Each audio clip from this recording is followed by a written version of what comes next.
So, for today's video, magpapalit na po tayo ng rear tire. Pero wala pa tayong budget para sa pangharap to.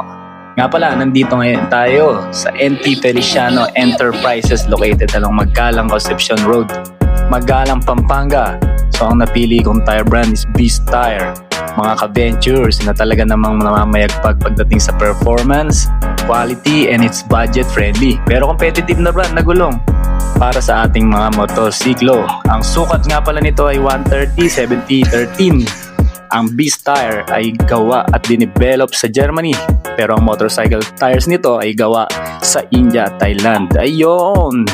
So para sa mga madalas mag-camping, mag-off-road at long rides na mga ka-ventures natin dyan tulad ko, ay maire-recommend ko talaga itong Beast Dual Sports Tires na ito. By the way, ito po ay hindi sponsored ha, trip ko lang i-vlog. Kaya Beast Tires, baka naman. Well, thank you sa panonood at see you in the next video. Peace out!